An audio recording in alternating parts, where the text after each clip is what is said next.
Dusting the Discontent. August 17, 2014. Sometimes even while mingling with prosperity and success, what many dear souls find themselves feeling is discontent, feeling and knowing there's an aspect of their lives unfulfilled, and this aspect, dear ones, has become a symptom of your fallen nature, of your ordinary, common way of living, a way of life that is not always peaceful and light-giving.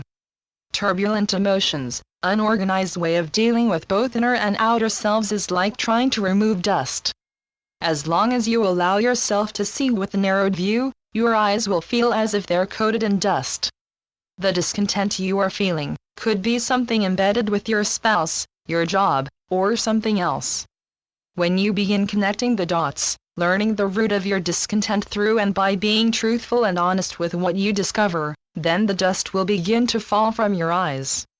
The moment you realize just how deep the root of your unhappiness and discontent is in your mind, then you begin formulating ways of bringing in changes, but those changes that you are wishing so hard for will not always be enough, because what is needed, dear ones, is an impactful and fundamental transformation of your whole self.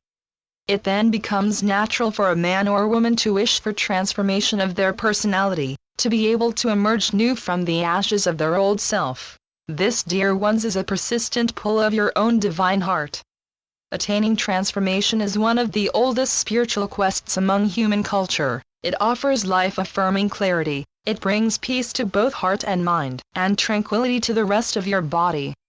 Attaining spiritual transformation is not a quest for the weak of heart or mind. It is a quest that requires one to be honest with themselves, to drop all facades. Spiritual transformation is not a quest that will bring a person to success by applying focus for a day or two. It is a quest that will continue to move in many directions for a person's entire life. Redeeming yourself, seeking God for salvation, and asking for deliverance is not the only paths necessary to reach transformation. There will be many challenges along the way that are there to test you, to reshape you, and to deliver you closer and closer to your authentic self and to reconnect you to the heart of God. Your deep need to bring fulfillment to your life is not to be only found within the walls of a temple or church. It is possible, dear ones, to see your home, your workplace, even your classroom as a place that offers fulfillment. To see in this light, your perception needs to be changed. All around you, the grass that grows beneath your feet, the trees, the flowers, the birds, insects, and the animals that share your global backyard are there for you to appreciate, to recognize your connectedness, and to see that nature's simplistic ways of giving and receiving also offer fulfillment. The peace found in the flourishing nature that is around you can be breathed in, and allowed to filter calm in each of your steps. And those steps of calmness will go wherever you go, as long as you continue to permit it. As long as you insist and continue to create complexity out of simplicity, and chaos out of harmony, self-transformation will not be reached. It is understood that each dear soul that lives here, upon this life-giving planet, have shortcomings. None are perfect. The purpose of the quest of self-transformation is to bring purity into your actions, to bring calm into your mind and truth into wisdom.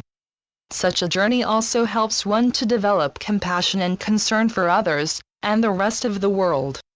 A person tainted with greed, hate, and selfishness, has a view that is distorted. Such ways of being that are fickle and often impulsive, and not mindful, eventually brings harm for themselves and for others. To bring change to the world, dear ones, first you must bring changes to your whole self. Changes that you are willing to commit to. A person that is serious about transforming will go through a gradual process that includes retraining of the mind, and to become fully free from previous egoic notions, actions, and ways of being.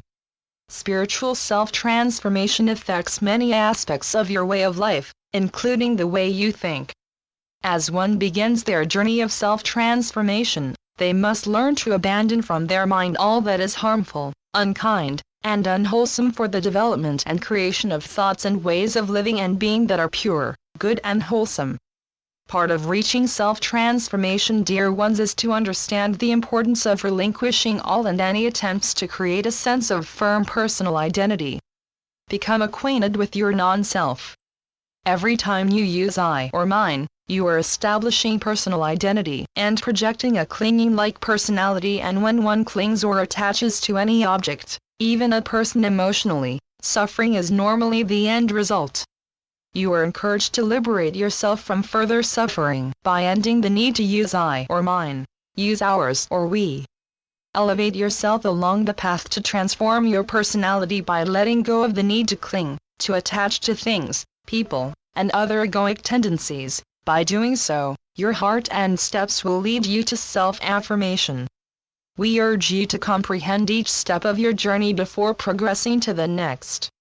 The practices you learn along the way that help bring peace and harmony into all the many aspects of your life are not going to be the only means of help to refine and heal your inner and outer selves. By living through and from your heart, allowing your true self to emerge and to stay, will help lead you towards a renewed affirmation for your normal life and how your own life fits with the rest of the world. We know not every person is meant to live the lives as Gandhi or Mother Teresa, but you have been given ways to help improve the world around you that are within your means. Just because your life is not permanent, does not mean it cannot be fulfilling and rewarding during the time you have each and every day. The quest to transform yourself sometimes make you feel blind and barren. When you are able to learn the root to why you feel this way and understand that both feelings offer the potential for enlightenment, then you can begin to bring them both into harmony, blend and balance through mindful practice. Where there are gaps, you can make bridges that will help end suffering and offer fruitful outcomes. Attaining self-transformation does not mean you need to find a cave or some secular place deep in the forest or jungle. Transformation of yourself and personality can be done where you live now. Changing how you see your total self and the rest of the world begins when you bring changes to how you perceive and how you act. It makes no difference what your surroundings are. Your mind is your mind wherever you go until you reconcile with what is there and make time and room to improve, to better yourself to the point you are successfully able to bring changes to the world by bringing changes to yourself. The path of transformation always has to have a beginning and an end. You will create uplifting goals to reach, that will help move you along the direction your heart is guiding you toward, goals that are revealing and necessary for the development of the transformation of your personality. Understand, dear ones, as you move towards accomplishing any goal you have set for yourself, give yourself room for sudden changes. You will have challenges to bear, challenges that encourage a deeper relinquishing of all emotional attachment, to become totally one with yourself and with the nature of God that is within all things and people. Remember, spiritual self-transformation is a gradual process. You will master it if it is something you wish with all your heart to attain, and you are willing to become more morally disciplined and mentally pure. In addition, you are keen to develop deep and wise insight that is fueled by the love that is unconditional and formed from your divine heart. In time, with great effort and greater love, you will be liberated from the bondage of egoic ways and bask in the domain of freedom that is no longer restricted. I am Ascended Master, Melchizedek, through Julie Miller. spiritualnetworks.com